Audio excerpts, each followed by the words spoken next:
All right, hello. You're listening to WAWFM 91.1 Cleveland. Listen to Voices and Choices, a weekly pro-choice public affairs program dedicated to sharing news and perspectives on gender, race, sexuality, arts, culture, and social justice.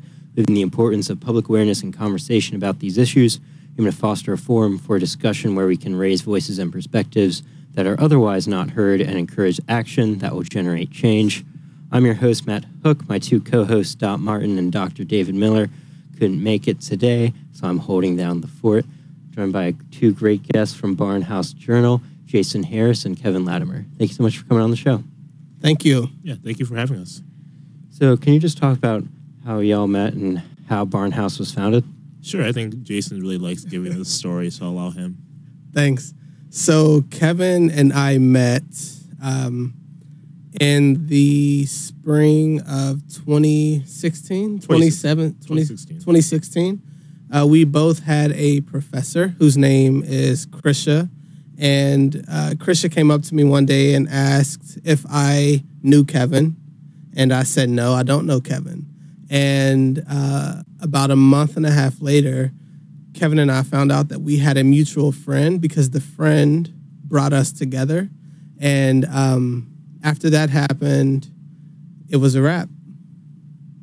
Great. And how'd you guys go from that to Barnhouse? And what's the general concept or mission statement around Barnhouse? Sure. I think our mission statement or our tagline is Barnhouse for everyone. It was about, I think, the spring of 2018. I was in a writing workshop, and I found myself very frustrated with my workshops and with the people in those workshops.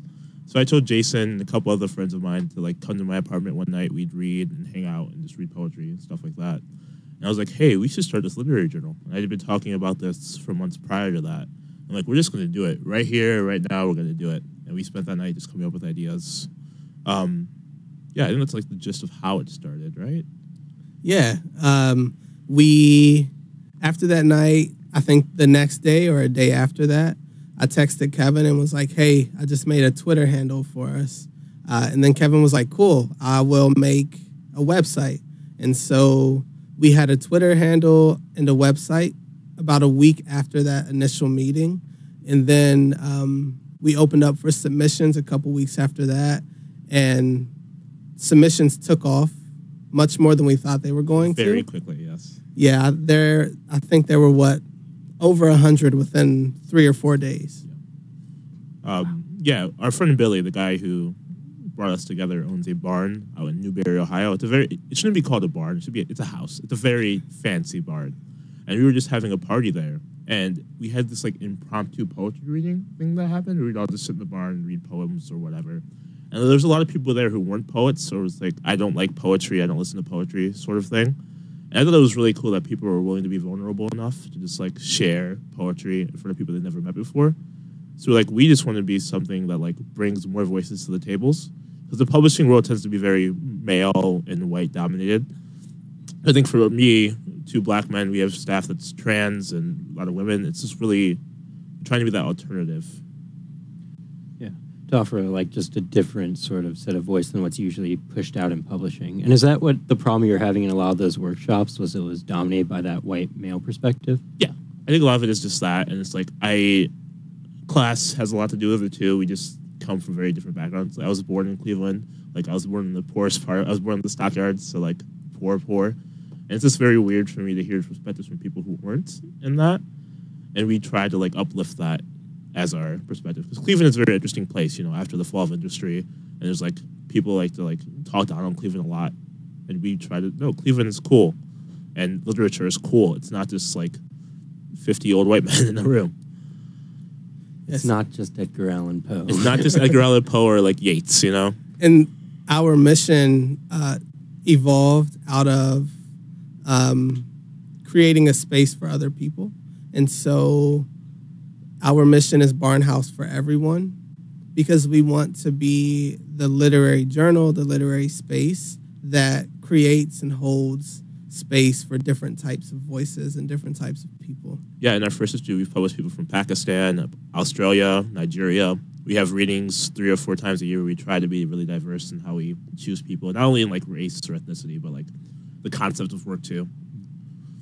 Yeah, because one interesting piece of work in this was that one nonfiction piece where there was like sketches from a journal mixed in with the nonfiction. Yeah. So is that also some of the stuff you're experimenting with is more like mixed media? A lot of that is like, it just comes from me and Angelo, who's our poetry editor, are very big into like changing form in speculative work. So that tends to be what we choose to pick in terms of the work we do. I think like I especially am in like probably more visual poetry than you are.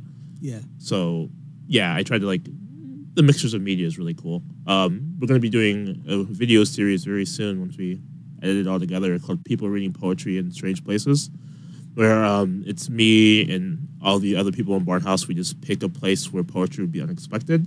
Like we do some in the trash can. We do some. We try to pick the weirdest places we can do to bring poetry to the people, sort of thing.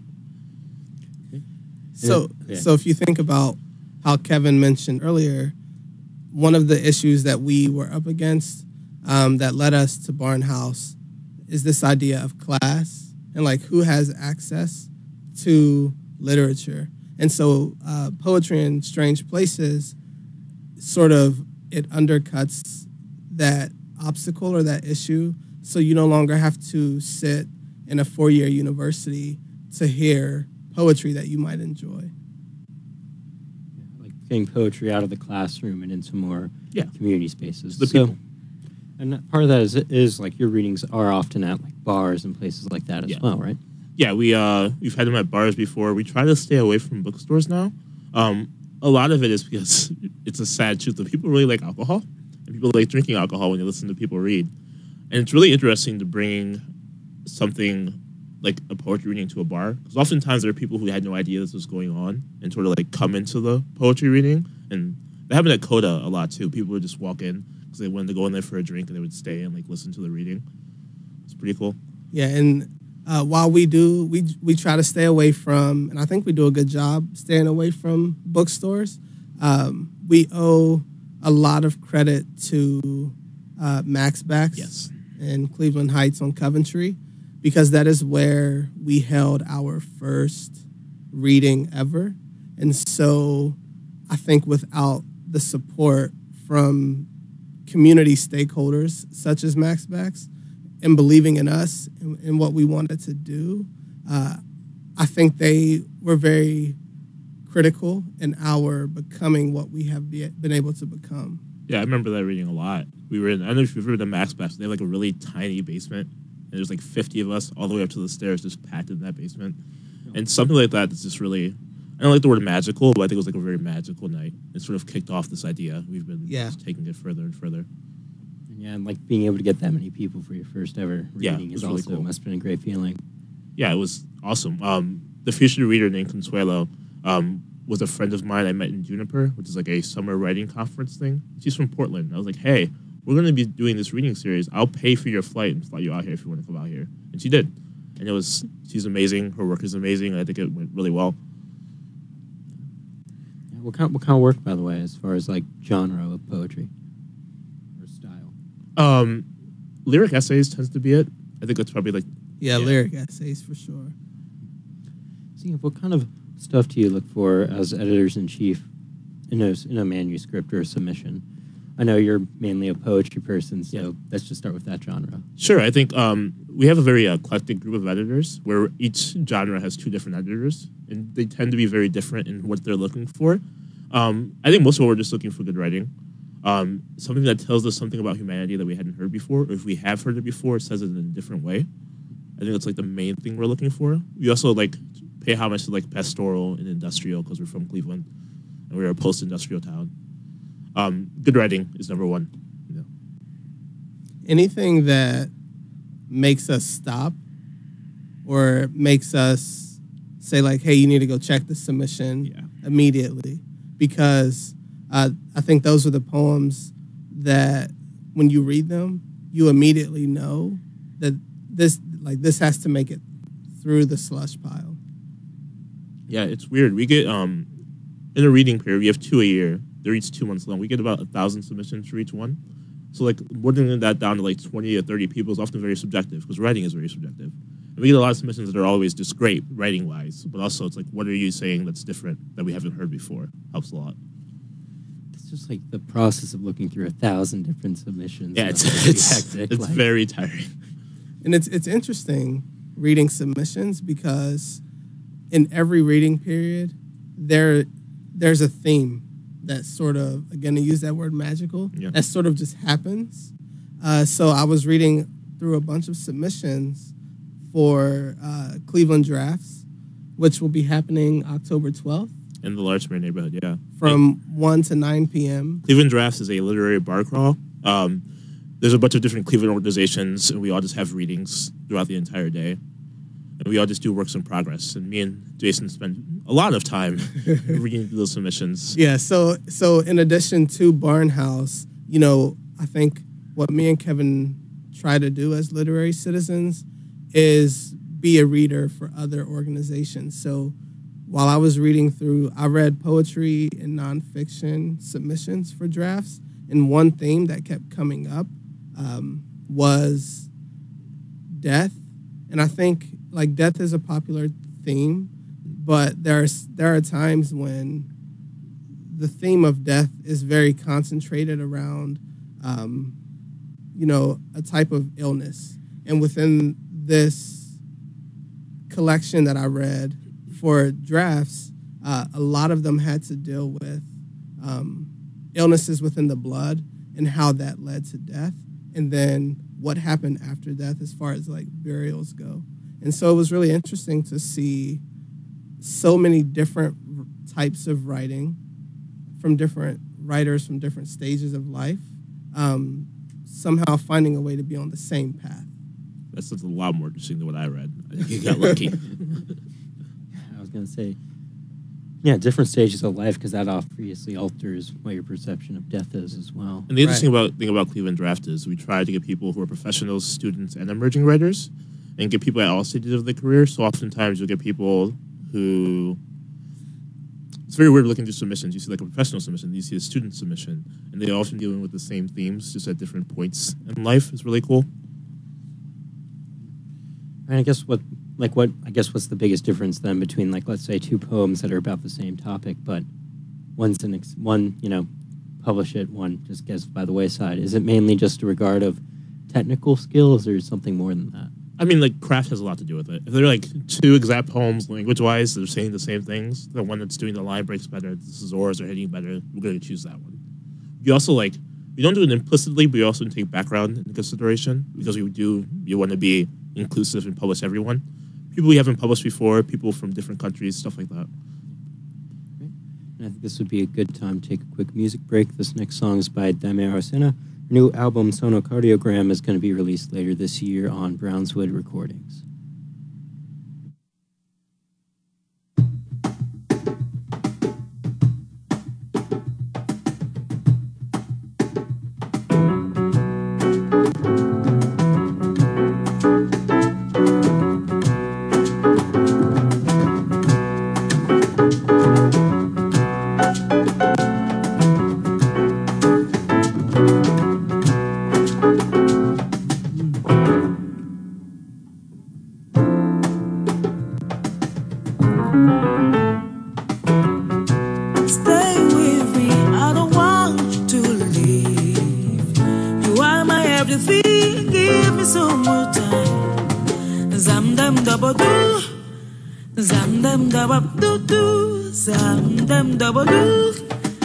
Give me, baby, so much time. Don't block my body, baby, don't block my body.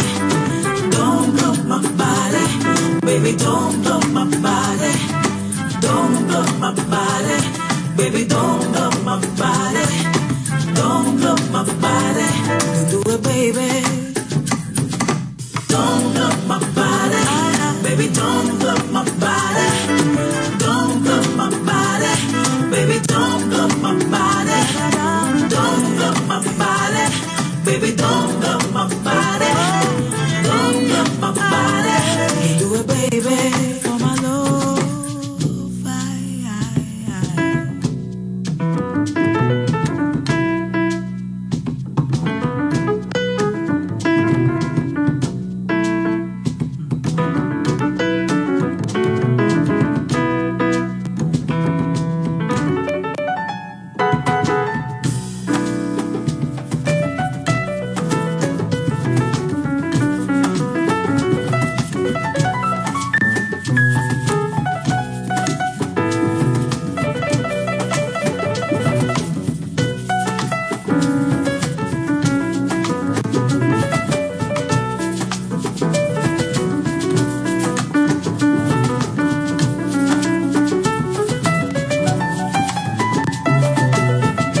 That song you just heard was Don't Unplug My Body by Daimaro Senna. Just phenomenal Cuban vocalist, one of my just favorite jazz artists right now. I've had the pleasure of having her on my other show, A Different Drum, on this station.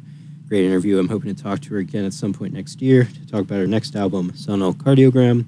It's released in 2019, and that album's going to be based more on her Santeria roots and talking about that. And now we've got two great guests from Barnhouse Journal, Kevin Latimer. Hi. And Jason Harris. Hey. And they're both going to read some poems. So whichever one of you wants to start. Yeah, Jason, you'll go first, right? Yeah, cool. Thank you. Yeah, I will go first. So the first poem I'm going to read, I want to preface with just the context around how this poem became what it became to be. And I was driving home from a writing workshop that happened in Massachusetts. And on the way home, I was driving, going about 65, 70 miles an hour, and out of nowhere, a bird smashed into the windshield of the car, and it fluttered away, and I'm assuming it died. And during the break, we were speaking about climate change, and it led me to think about this poem and how this poem, while initially you wouldn't expect it to be a poem about climate change, I think it has a lot to do with the Anthropocene, which is the point in time at which the behavior of humans started to negatively impact the natural world. And so if you think about the bird flying as a natural part of life, and then me driving a car at 70 miles per hour, you have the natural world colliding with the human world. And so this poem is called Blue. Blue. It was black. Its chest was orange. We were driving. No, we were flying. It was flying. There were three of us, burning fuel. The sky was blue. Cruise control made it easy. My feet had nothing to do with it. The sky was blue. The sky was blue. You couldn't see it, but we were crashing into atoms. The radio mentioned war, how we're living in dystopia. Hey, Siri, what is war? Oh. Oh.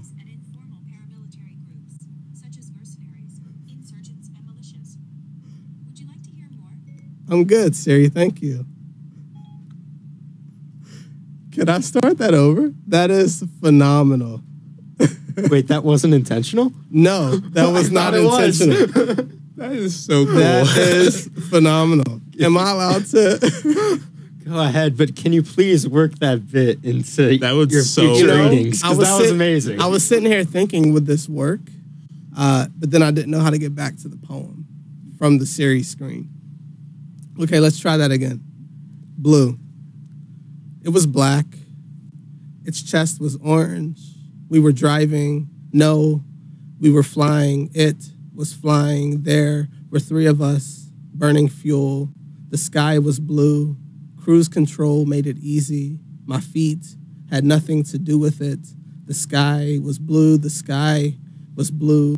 You couldn't see it, but we were crashing into atoms. The radio mentioned war, how we're living in dystopia. Hey, Siri. No, it's happening again. I'm not going to be able to read this poem. Kevin, take it away. But anyway, what I heard, that was great. I like that cruise control line a lot. Thank you. Because that Thank was you. a great Oh, little... that has to be in the poem. That is so good. I will find a way to work Siri into this somehow. Here's a second phone. Okay, Kevin. Sure. It's all you. This one is called Dispatches from the Near End of Dispatches from the Near End of the World, #1.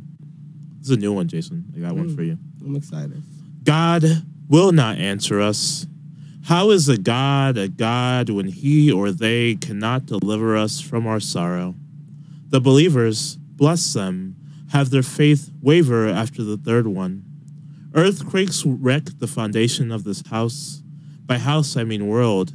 By world, I mean body. By body, I mean ourselves. There have been reports of once holy men dropping to their knees to sift through garbage cans for food. There is no God in hunger. Faith dies in a watering mouth. Crack them open. Hungry mouths like chicks waiting for their first meal or their last, or in awe of a new God peeking through the once clear clouds. This God is not a cheery God, no white beard and no blessings. This God, like all new gods, doesn't say a word, just stands there in the overpass, looking past us like ants or an invasive species, crawling around the foundation of a new world to be built. Great, that was fantastic. What's the story or meaning behind that poem? Sure, I've been working on a manuscript called Dispatches from the Near End of the World, which deals with climate change, and I'm a big fan of two things, David Bowie and post-apocalyptic films and like cheesy 80s sci-fi movies. So this manuscript is about inside grief and outside grief and the abandonment of language. So this is the first poem for the manuscript, and eventually all language is lost and the poems get more fragmented, sort of thing. So this is one of the initial ones where the language is still... Yeah, still intact. Yeah. And how do you, just curious, how do you show that language getting more fragmented? Is it more going into more choppy sentences where they're not complete? More choppy sentences on different pages, whiteouts, strikeouts, stuff like that. Also, what's your favorite corny, cheesy 80s sci-fi movie? Ooh, Aliens. Yeah, Aliens. Gotta go with Total Recall. Myself. That's fair. I was going to say Spaceballs, but... Because Spaceballs is making fun of like... Yeah, it's like a parody. You can't really count that one, but yeah. It's still great because Mel Brooks is phenomenal, but... Yes, yeah. Aliens definitely is my favorite. Yeah, Aliens, what's that one line? Game over? It's game over? Yeah, it's like, that's the sequel to the... Yeah. It's... Yeah, I grew up very much in like... I was a TV child, and like that's what I'd watch, these old VHSs, and like love that, love David Bowie, and like I just want to make a manuscript that sort of puts all that together. How does the David Bowie get in there? So later on, and from the second poem I'll read, I've been working on a series of poems called Originally a Space Opera, which deals with, Jason's heard these poems a million times by now. We actually wrote this poem sort of together, I like to say. I'm just going to read that. Is that cool? Let's go to my second one? Yeah. Cool. We've noticed that minority writers, particularly black writers, tend to write a lot about grief and not so much about like the happiness that there is to be in life. And these poems combine just space, and space is the idea of utopia and violence and Tamir Rice and all these things in one. And I know this poem by heart because I've read it a million times. This is called Originally a Space Opera, Scene 1. In space, black boys fly, drive cars, spaceships, they dream of meteors, free of harm from the elements, these things, those bullets. I've seen the underside of Mars, that place where Tamir sleeps and dreams wondrous things. He drives an asteroid, a comet. In space, it is common for black boys to do this. He buys his mother Neptune, his father Venus. Space is the place for a black boy's genius. In space, That boy dreams of no tragedies, no prophets, no bloodstains. Suddenly, his mother screams. And I'll spare you from the second part of that poem because it's very, very long. But very, very honest. That's true. That's true. So what is the second part, then, if you don't mind? I can read it. Oh, yeah, sure. Okay, Go ahead. cool. We have time. Originally a space opera, scene 2. Please, God, stop it. Those shots, those shots, those shots, those shots, those shots, those shots, those shots, those shots, those shots, those shots, those shots, those shots, those shots, those shots, those shots, those shots, those shots, those shots, those shots. Those shots, those shots, those shots, those shots, those shots, those shots, those shots. Those shots, those shots, those shots, those shots, those shots, those shots, those shots, those shots. Those shots, those shots, those shots, those shots, those shots, those shots, those shots. 137. Scream out from the atmosphere. Oh God, oh God, oh God, my baby's dead. His body like a black hole, a black boy riddled with bullets in the back of that black hoodie. It's your fault, the media says.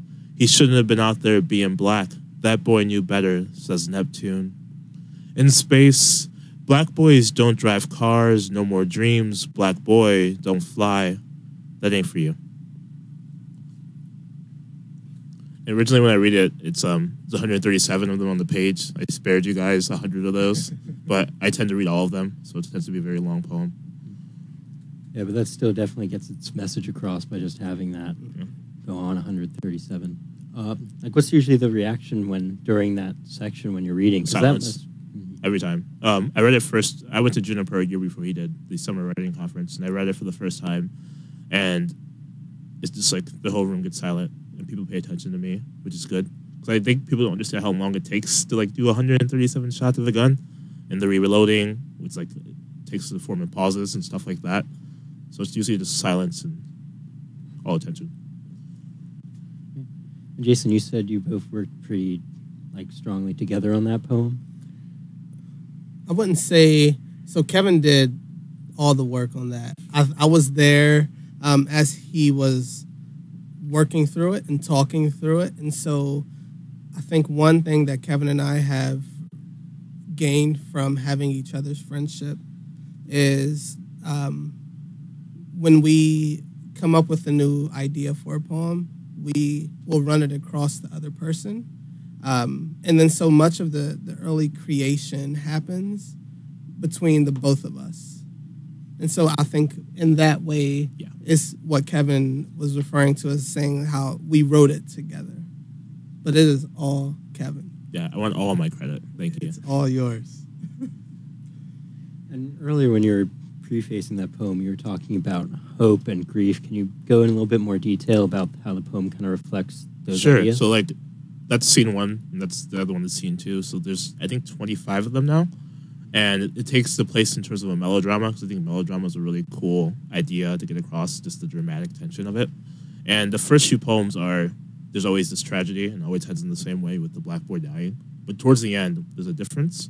So the idea was that if you can't be on Earth because you're scared of being shot, and you can't live comfortably, you go to space to do these things.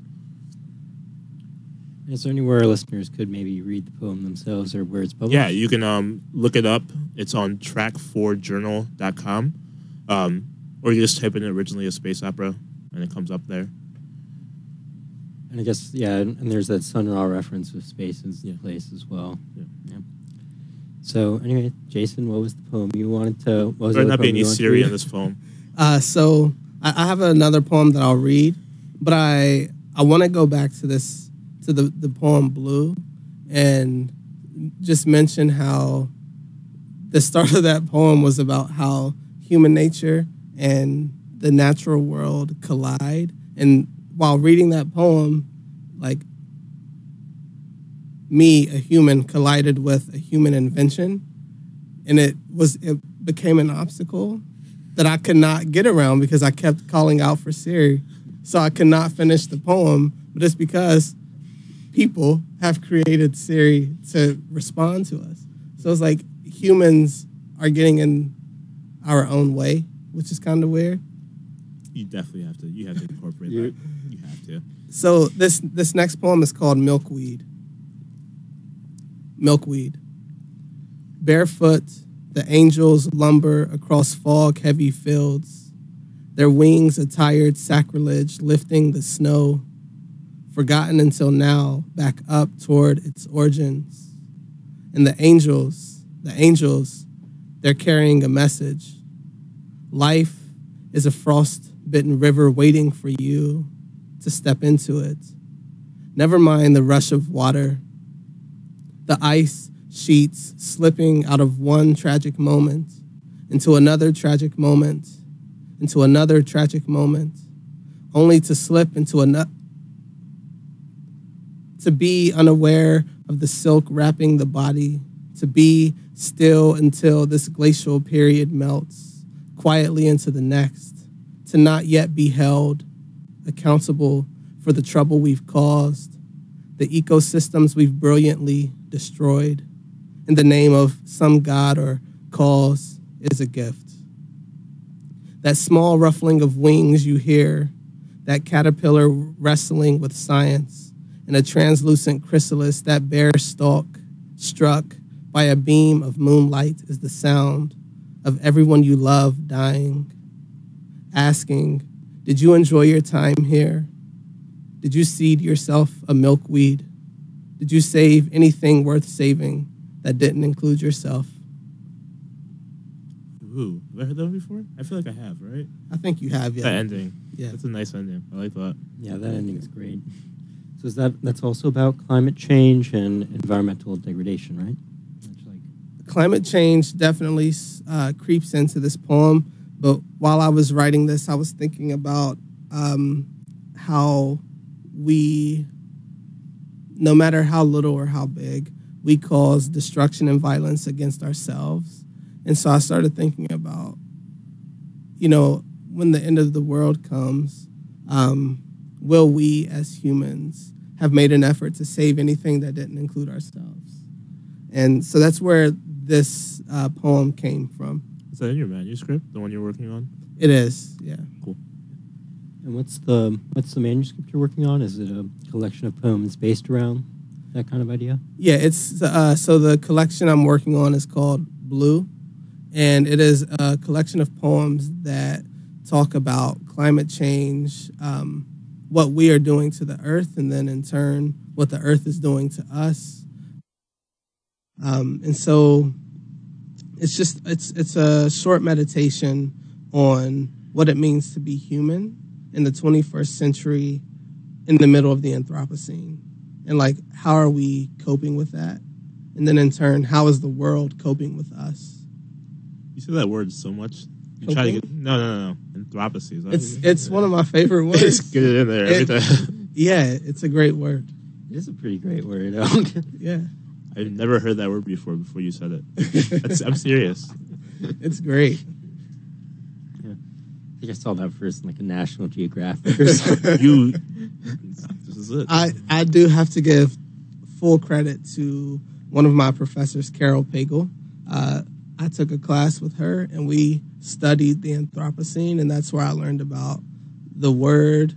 And then it gave me language to talk about my own poetry. Because I was already writing it. I just didn't know there was a word for it. That's a Carol word. Yeah. That Carol word. That must be a good feeling when you finally find the word to describe what you've been kind of writing about. It's a poetic journey that you spend most of your life trying to do. All of your life, yeah. Kevin, have you had any moments like that where you're like searching for a word to describe a topic that's like... Not a word. So, like, I write plays, and I think playwriting was my original first love. And I was working on this play for about a year and a half now. My mother died last March, and I had a play put up in November of last year that was about disgrief and the grieving process. And so much of it was like, I don't know how to tell this story the right way. And you saw the play. I spent so much of the time trying to divorce myself from it, like just give myself distance, until I realized like I needed to be close to this play to make it work. So not words, but just closeness to a work, or how close should you be, or how much distance should you give to the word. So why'd you go into poetry after this? Your main thing is playwriting. So like I have only been writing for about 4 years now. I originally was at CSU for philosophy and history, but I took a creative writing class on a whim, and I was like, I love this. I really like theater because I really like the stage and the idea of what can be done on the stage. I think films do realism really well, and plays have the freedom just to do whatever they want to do. So I was really drawn to that. It actually wasn't until I read Daneza Smith's book. What is it called? Don't Call Us Dead. Mm-hmm. Where I was like, oh, poetry can also be experimental and also play with these topics and subjects. Where I got really into writing poetry, and now I just can't do anything else because it doesn't feel right when I do anything else. Is there any way to maybe blend the two mediums together? Yeah, poem plays are a real thing where they tend to be, like Shakespeare is an example of that. He writes his plays in verse. And I think the most modern example of that is plays written inside of poems. It doesn't make sense, but it's sort of like poems that take place on the stage, but are explicitly poems. Yeah. So I think the play I did was pretty much a poem play in terms of how it was done. Yeah. In terms of so the play was about the grieving process. So was it more of an autobiographical play, or was it talking about the grieving process in a very more abstract sort of? It was very abstract. It took place on 2 separate stages, where one stage was reality, and this man is dealing with the death of his father, and he realizes that drugs don't work, and that ignoring it doesn't work, and going to therapy doesn't work. And the only way it does work is trying to give in to the grief and just letting yourself grieve. And the other side of the play deals with and televangelist preacher who abuses his interns. So it's just very weird in how it went. A televangelist preacher. So it's like two. So is the televangelist preacher also dealing with grief, or is that just a completely separate sort of side? It's completely separate sort of side that sort of entwined itself in the play near the end of it. What's the play called, by the way? The Unperfect Wonderland. So, Jason, have you experimented with any mediums other than poetry? Oh. Yeah, I recently, as of less than a year ago, started writing plays. And playwriting has, I think, shaped a language within me that I didn't know was there. It coming from a poetic background, it took a lot for me to rein in that poetic language and make it stand alone in a play as dialogue. And I've written 2 plays that I am extremely proud of, having not ever studied the genre or had a desire to write within it. Where were those plays performed at? Those plays were performed at the Manhattan Project, which takes place at May Halls. Every other month. The next one is in September, and we are a theater troupe, ? Whatever we are. How would you describe it? It's just a good time. So, so in September, everyone will go to May Halls. We'll gather in a circle.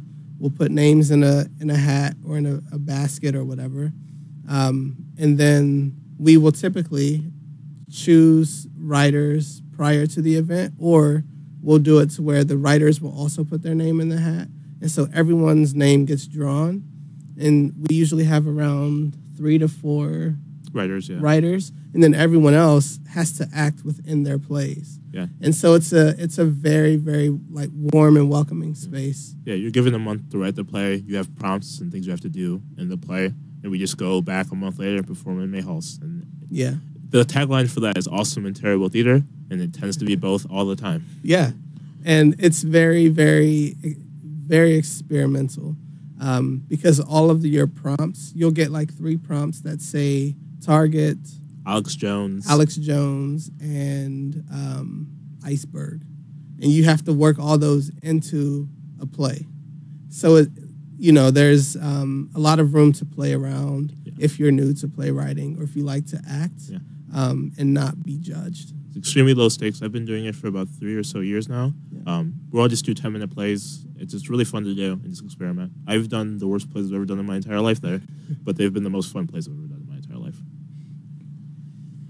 Yeah, when it's about Alex Jones on top of an iceberg. There's been a couple like those. Yeah. My first acting role there, I was Big Bird on a dating television show, trying to find my true love.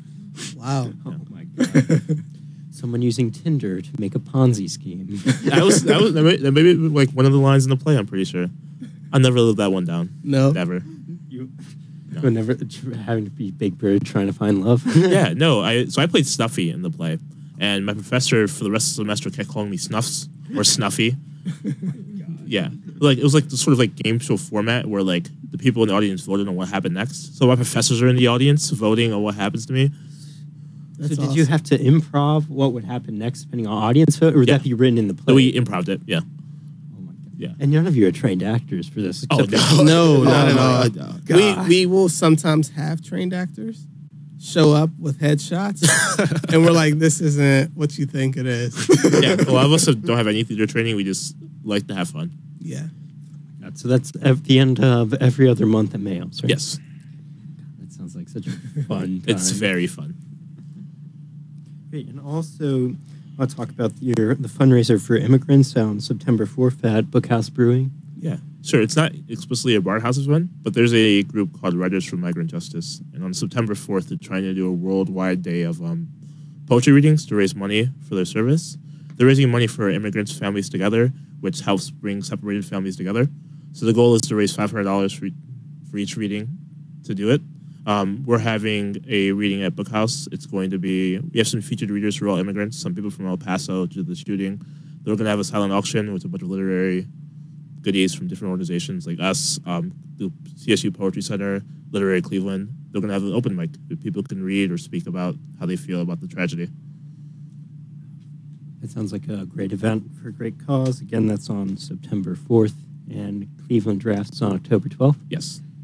Also, your two big plans for 2020 as Barnhouse, Yes. the workshop and the Rust Belt Poetry Slam. Yeah. Can you talk about both those things? Sure. The workshop first. We're trying to do community workshops. Workshops are very expensive. They can range from like $100, or for our cases in Juniper, it was like $2,000-ish each. Very expensive. And I tend to think there's like a lot of people who don't like poetry because they don't know poetry. So the goal is going to be have a workshop once a month, and everyone's welcome for free, and we just do work.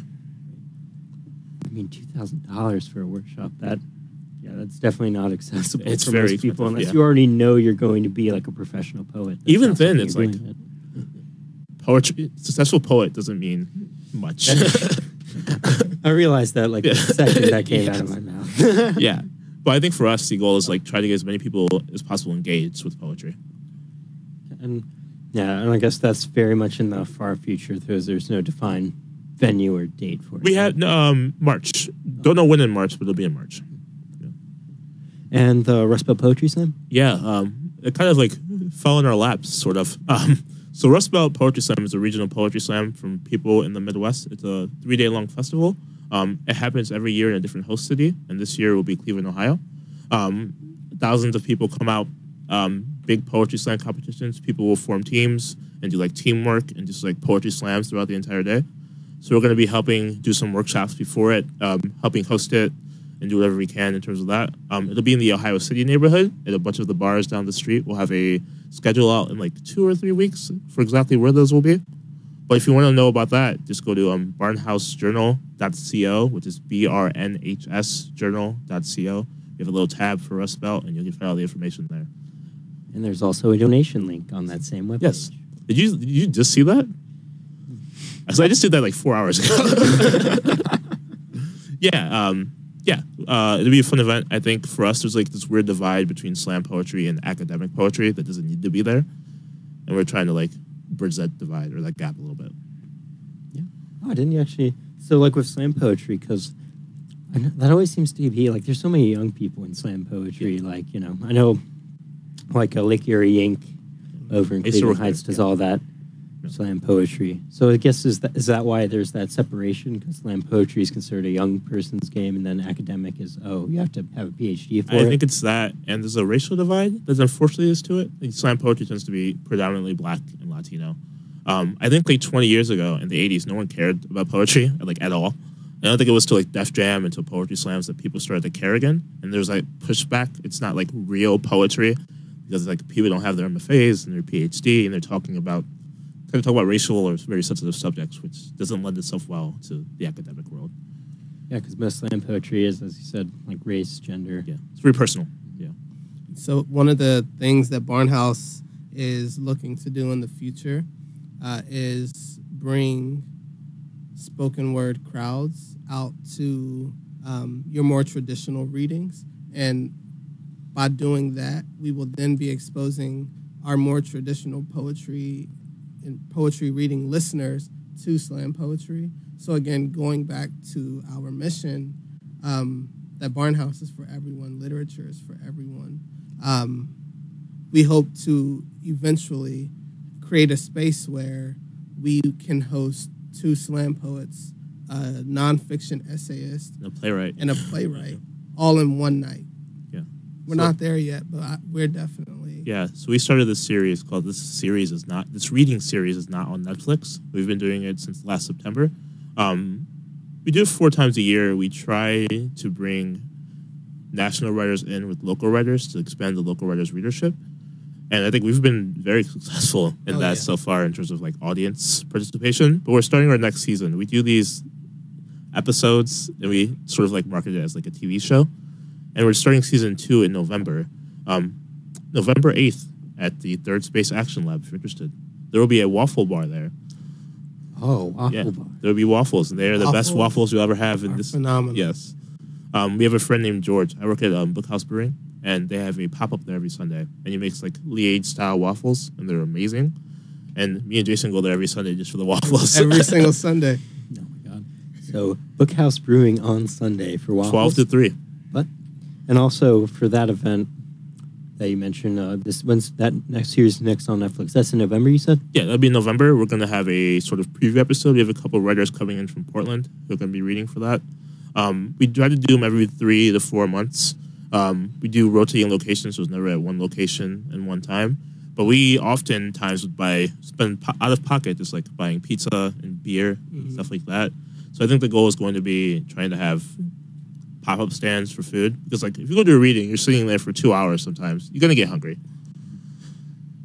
And I think because we're always trying to do something that hasn't been done yet, so having a reading where there's a pop-up waffle bar, or the past couple of readings, we went out and we just purchased pizza, drinks, and people were able to come and eat and drink for free. We will never charge money. Yeah, we don't charge.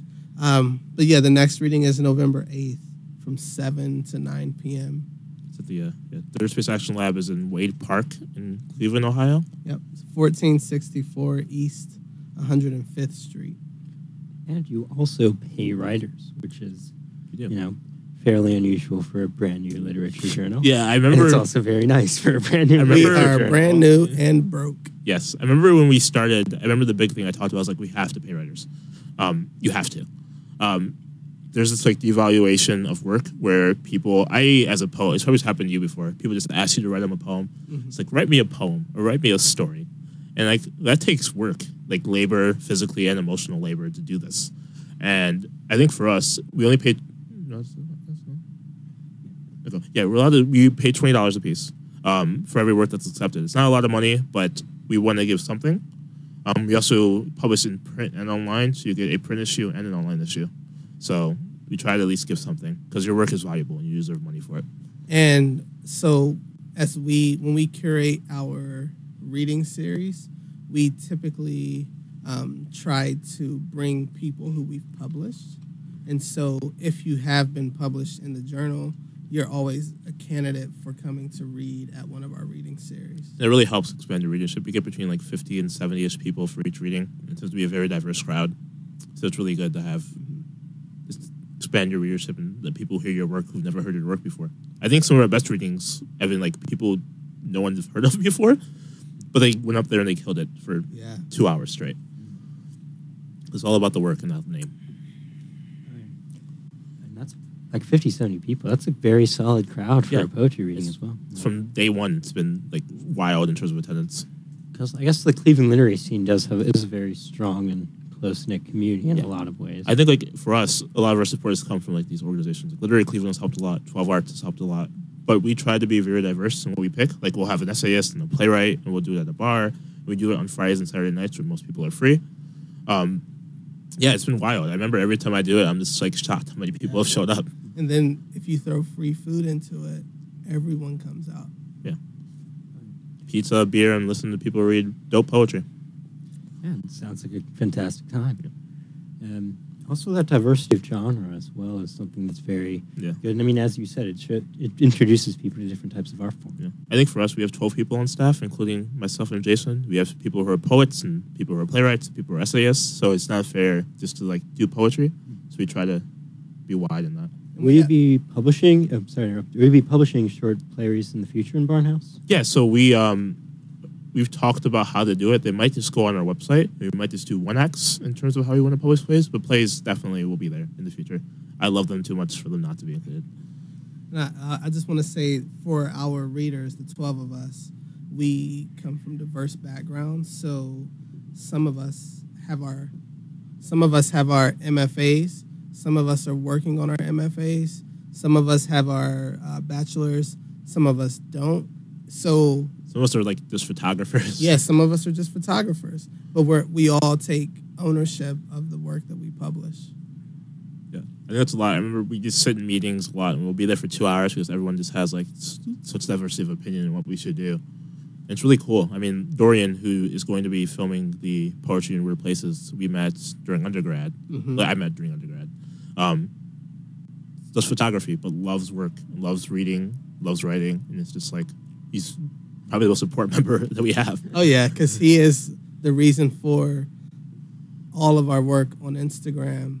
The photos and videos you get on YouTube, it's all Dorian. And Anderson? Anderson, yeah. Anderson is someone who helps Dorian with all of the and you should digital follow Dorian on Instagram at That Minority because the work he does is really dope.